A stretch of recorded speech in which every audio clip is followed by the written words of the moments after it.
아, 아. 안녕하세요. 반갑습니다. 잘 지내고 계시죠? 오랜만입니다. 저도 지내고 있습니다. 차마 잘이란 말을 못 쓰겠다. 그래서 그냥 지내고 있습니다. 음, 일단 화면이 심심하니까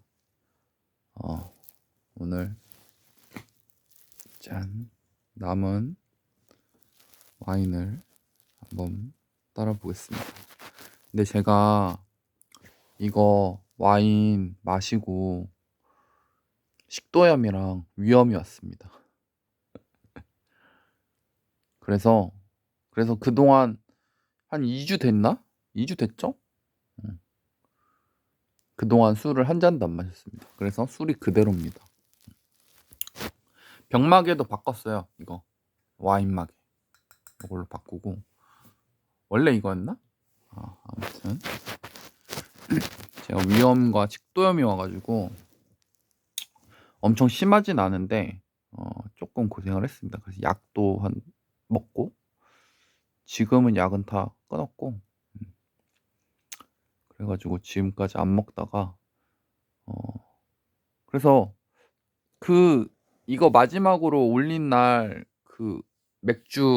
맥주잔에다 500 먹고, 500 하고 또 250 해가지고 한 750 먹었거든요. 그때 먹고 안 좋아져가지고 오늘은, 그래서 아픈 사람 전용 짠 에스프레소 잔입니다. 예. 에스프레소 잔에다가 한 잔만 딱 마실 겁니다. 그래서 일단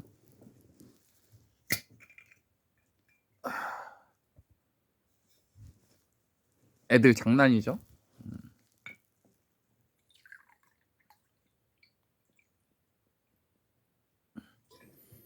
냄새. 으악! 안 돼.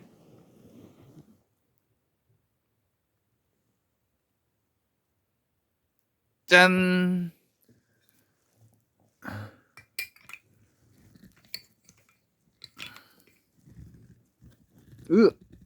부러질 것 같아. 됐다. 그래서 오늘은 딱 요것만 마실 거예요. 그리고 안주는 짜잔, 치즈.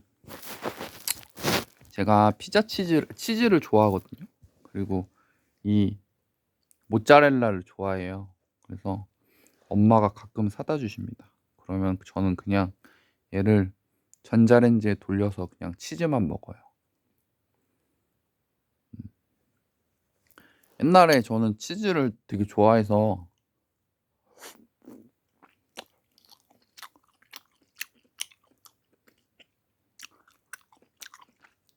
치즈 장사도 해보고 싶다는 생각도 있었어요.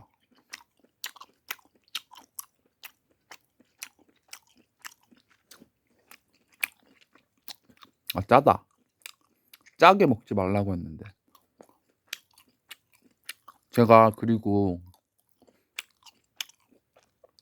속도 안 좋은 데다가 그때 뒷골이 너무 아픈 거예요. 그래가지고 제가 한 10년도 넘지만 그때도 뒷골이 한번 되게 아픈 적이 있었거든요. 그래서 그때 병원을 한번 갔었는데 거기서 고혈압 진단과 어지러움증도 있었거든요. 그래서 철결핍성 빈혈이라는 진단을 받았어요. 근데 철결핍성 빈혈은 남자는 별로 없거든요. 보통 여자분들이 보통 빈혈이 있으면 철결핍성 빈혈이 있는데, 그게 여자분들은 생리하잖아요. 생리하면서 피가 많이 나오니까, 그렇기 때문에 그 피에서 그 철 성분이 많이 빠져가지고 그것 때문에 빈혈이 올 수 있다고 하는데, 전 남자잖아요. 그래가지고 되게 의사분이 되게 그때 갸우뚱 하셨어요. 남잔데 왜 철이 결핍돼서 빈혈이 있지? 그때 그래서 철분약 먹고 혈압약 좀 먹고 그러다가 괜찮아졌었거든요. 이번에도 뒷골이 너무 아픈 거예요. 어지럽기도 하고. 그래가지고 버티다가 처음에는 일단은 이 식도염이랑 이 위염부터 좀 이것도 알거든요. 제가 이것도 걸려봐가지고 예전에 이 느낌을 알거든요. 그래서 병원 갔다가 일단은 얘부터 좀 치료를 해보자 해서 병원에 갔는데 이것도 좀 짜증나는 게 병원에 갔는데 약을 3일치를 지어주시는 거예요. 그래가지고 처음에는 몰랐죠. 처음에는 한 일주일 지어주겠거니 하고 갔는데 3일 그 계산하고 나면은 처방전 주잖아요. 그때 봤죠. 처방전을 보니까 3일이야. 뭐야. 어쩔 수 없죠. 처음이니까.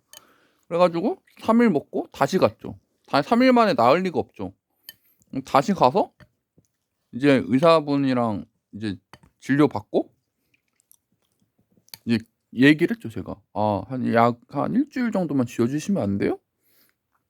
상냥하게 얘기했습니다. 싸가지 없게 상냥하게 얘기했는데 갑자기 그럼 5일 지어줄게요 이러는 거예요. 아니 일주일 지어달라고 했으면 일주일 좀 지어주지 왜 5일만 지어주는지 모르겠어. 그거 뭐 이틀 약 더 먹으면 뭐 나빠지나? 그리고 3일 지어준 것도 그때 주말 껴가지고 그러면은 주말 꼈으면은 좀 더 지어주던지 그래가지고 그것도 약도 끊겨서 먹고 아무튼 그래가지고 그 병원은 좀 별로였어요. 아무튼 그렇게 해서 5일, 3일 해서 8일 먹고 지금 안 먹고 있습니다. 그래서 이거 먹을 때도 이게 막 두통이랑 뒷골이랑 너무 아파가지고 그래도 일단 얘부터 다 낫고 가야겠다 생각했다가 그냥 이건 좀 아닌 것 같다. 그냥 가자. 어차피 내 생각에는 이거 고혈압 증상인데 버텨봤자 능사가 아니다 해서 갔죠. 가서 혈압 어지럽다고 하고 뭐 뒷골 땡긴다고 하니까 혈압부터 바로 재더라고요. 혈압이 더럽게 높대요. 깜짝 놀라더라고요. 그래가지고 그날 혈압약 일주일 처방받고 피 검사해서 피 뽑고 소변 검사하고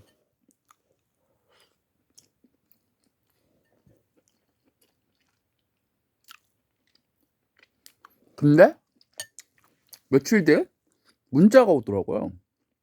검사 결과 나왔으니까 보러 오라고. 근데 그렇게 검사가 문자로 이렇게 오니까 기분이 싸한 거예요. 뭐지? 뭐 안 좋은 건가? 결과가 안 좋아서 이렇게 문자로 주는 건가? 예전에는 문자 안 줬던 것 같거든요. 그래서 괜히 불안하니까 문자 받자마자 갔죠. 또 그게 점심시간에 겹쳐가지고 한바탕 또 못 볼 뻔했어요. 한 점심시간 한 5분? 4분? 3분 전에 가가지고 겨우 봤죠. 검사 결과 보니까 혈압은 높고 당도 조금 있대요. 근데 당은 좀 심하진 않은 것 같아가지고 당도 조금 있네요 라고 해가지고 제가 잽싸게 물어봤죠. 제가 예전부터 궁금한 건데 소변을 보면 거품이 나오거든요. 거품료가. 그러니까 그것도 찾아보니까 거품료가 당뇨면 거품료가 나온다고 해가지고 물어봤죠. 그럼 제 혹시 소변을 보면 거품이 나오는데 혹시 당뇨 이것 때문에 그런가요? 당 때문에 그런가요? 바로 칼 차단. 아닌데요. 그건 아닌가 봐요. 당은 뭐 좀 살짝 높다고 하는데 뭐 그렇게 심한 건 아닌 것 같고 혈압이 아무튼 높아가지고 그래서 약 2주인가 더 지어주셔가지고 약 받아오고 가려고 할 때 짜게 먹지 말라고 싱겁게 먹어야 된다고 싱겁게 먹어야 돼 싱겁게. 근데 치즈를 먹고 있습니다. 짜네요. 응? 2주 만에.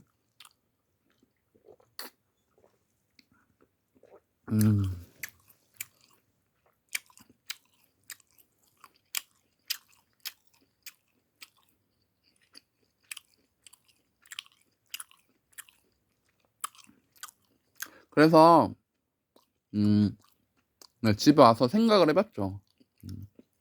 어떻게 하면 좋을까? 근데 제가 알거든요. 이 고혈압이 생긴 이유에 대해서 제가 예전에도 한번 겪다 보니까 이유를 알아요. 이유가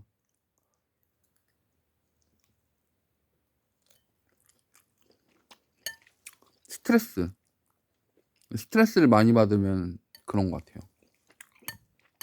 예전에도 그때도 스트레스 좀 많이 받았었고 지금도 좀 스트레스가 좀 심하니까 여러 상황들이 스트레스고, 두 번째가 운동입니다. 그래서 제가 운동을 한다고는 하지만 걷기 정도고, 그리고 이런 애들인데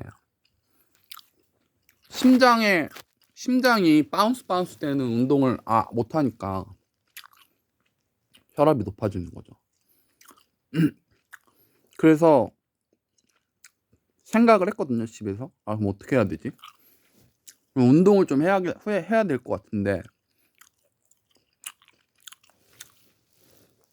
그래서 제가 내린 결론은 수영을 하자입니다. 수영을 다시 하자. 원래 수영은 진작부터 하고 싶긴 했는데 허리 때문에 제가 다 디스크 재발 다 한 게 결국엔 다 운동 때문이거든요. 운동하다가. 그래서 이번에는 진짜 재발은 안 하고 싶으니까 진짜 운동을 보수적으로 하거든요. 걷기만 하거든요. 걷기만 하고 진짜 뭐 이런 저런 아까도 보여드린 뭐 악력기나 뭐 이런 것만 하고, 그러니까 산책 빼놓고는 그냥 아예 그냥 안 하는 거죠, 운동.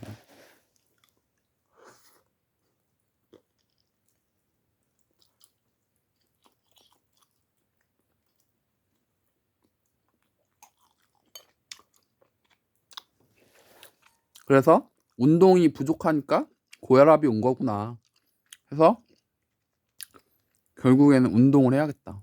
그래서 수영을 해야겠다. 그래서 저번 주에 한 번 갔다 왔어요. 한 번 갔다 와서 시범으로 한번 갔다 와봤는데 할만합니다. 근데 제가 원래 한참 수영 잘할 때는, 열심히 할 때는 50분이거든요. 50분에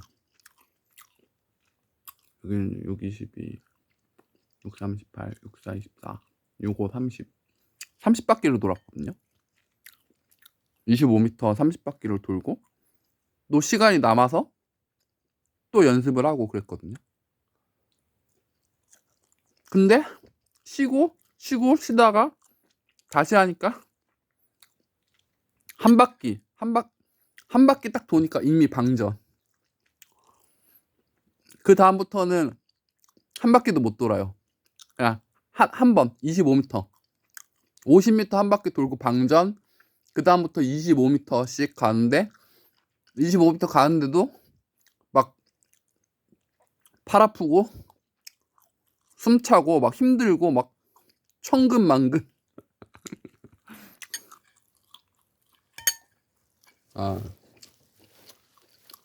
그래도 좀 즐거웠어요. 다시 이 물속에서 수영을 한다는 사실 자체가 좋아가지고.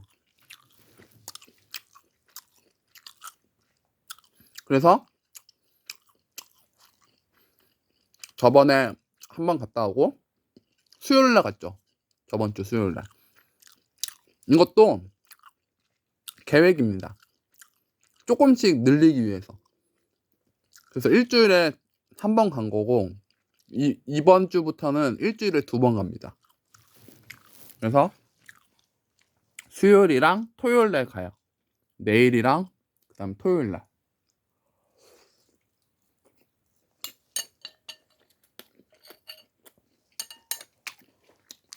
이거는 일주일에 2번 가는데 2주. 일주일에 2번씩 2주 가는 걸로 해서 하기로 했습니다. 그럼 다음엔 뭐겠어요? 일주일에 3번 3주.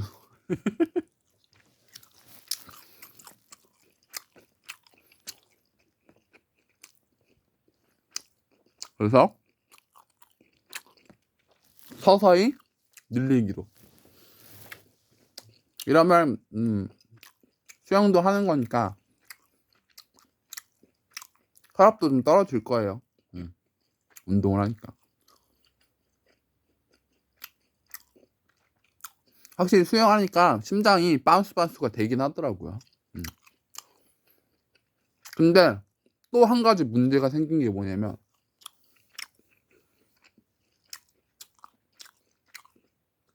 교통비가 문제예요. 교통비가. 제가 옛날에 수영 다닐 때는 자전거 타고 다녔거든요. 그때도 디스크였지만 그래서 앉지를 못했어요. 자전거 탈 때 제대로 앉지를 못하고 서서 타고 다녔거든요. 근데 이제는 자전거를 못 타니까 버스 타고 다니는데 이게 하루에 3,000원인 거예요. 버스비가. 그래서 근데 그렇게 거리가 엄청 멀지가 않거든요. 그러니까 너무 아까운 거예요. 이 버스비라는 게 하루에 3,000원씩 하고 수영비도 해서 수영비도 한 4,000원? 4,000원, 5,000원 떼면 하루에 이게 나가는 돈이 얼마야? 한 달이면 9만 원이더라고요. 버스비가. 그럼 제가 수영을 한 달만 하고 때려칠 게 아니니까 앞으로는 계속 다닐 생각인데 이게 교통비가 만만치가 않더라고요. 제가 뭐 돈을 벌면은 뭐 문제가 안 되는데 돈도 못 버는 상태니까 자전거도 못 타고 이거 어떻게 해야 되나? 그래서 생각한 게 뭐냐면 킥보드를 사야겠다. 그 킥보드를 또 알아봤죠. 그래가지고 근데 제가 킥보드를 타본 적이 없어요. 전동 킥보드를 타본 적이 없어서 살짝 걱정이 되긴 하는데 그리고 또 제가 원래 이런 거는 중고 거래 안 하는데 중고로 사야 될 것 같더라고요. 가격도 이게 킥보드도 전동 킥보드가 그렇게 싸지가 않아가지고 한 제일 싼 게 한 30만 원? 그 30만 원대? 그 정도? 새 거면 30만 원대고 중고로 알아봤죠. 비싸니까. 중고는 근데 10 몇만 원대도 있고 근데 그거는 진짜 약간 이제 그 고장날 각오를 하고 타는 거죠. 근데 계산기 두들겨 보니까 한 2달 타면은 킥보드 값은 뽑더라고요. 그래서 그 정도는 탈 수 있지 않을까? 그래서 킥보드를 지금 알아보고 있습니다. 그래서 근데 이제 언제 사야 되는가가 고민이 되는 거예요. 왜냐면 제가 일단은 킥보드를 탈 수 있는 몸이 되는가도 아직까지는 조금 의문이고 그리고 킥보드를 한 번도 안 타봤다는 것도 있고 그리고 가격도 가격이고 그리고 자물쇠는 또 어떻게 해야 되나 이런 것도 또 고민이고 그래서 어쨌든 지금 킥보드를 제일 알아보고 있어요. 제일 많이. 좋은 거 사려고 하면 기본으로 진짜 100만 원은 넘어가야 되는데 그 돈은 당연히 없고 그래서 요즘에 킥보드를 계속 알아보고 있는데 그래서 일단 어떻게 해야 되나 일단 사긴 사야 될 것 같은데 그럼 제가 지금 못 사고 있는 그 고민들을 해결하기 위해서 내일 수영장 가는데 일단 그래서 생각한 게 그 공유 킥보드 있잖아요. 그걸 내일 한번 타고 가봐야겠다. 내일 한번 타서 가보면 일단은 제일 첫 번째 그 고민이 내가 일단 킥보드를 한 번도 안 타봤기 때문에 탈 수 있는가. 뭐 누구나 당연히 킥보드 탈 수 있겠죠. 근데 제 몸이 일단은 몸 상태가 아직 안 좋으니까 요거를 타도 무리가 안 가는 상태인가 몸인가 요것도 한번 체크를 해 봐야 될 것 같아서.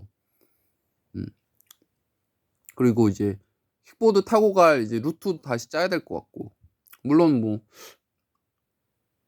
옛날에 수영장 갔던 그 자전거 루트로 가도 되는데 그거보단 좀 더 안전한 루트로 한번 해서 내일 한번 처음 타보는 거거든요. 그래서 내일 한번 타서 일단 한번 가 보려고요. 그래서 몇 번 타보고 그다음에 괜찮으면 바로 이제 업어 오려고요. 그래서 요즘에는 그러고 지내고 있습니다. 그래서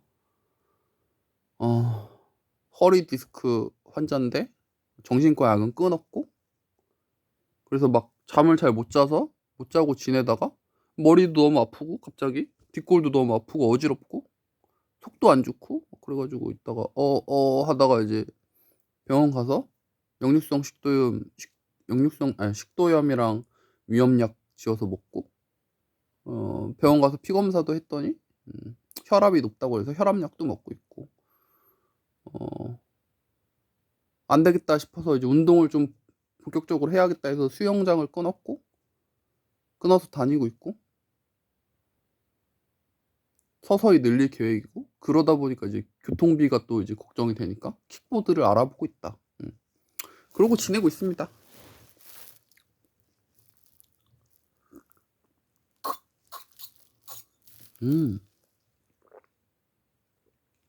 딱 한 잔. 나쁘지 않네요. 아무튼 저는 이렇게 지내고 있고, 내일 수영 잘 하고 킥보드도 한번 잘 타고 갔다 와 보겠습니다. 또 다음에는 아마 킥보드를 샀을 수도 있고 뭐 어쨌을 수도 있고, 그러면 다음에 또 안부 인사와 함께 돌아오겠습니다. 안녕. 그럼 끝.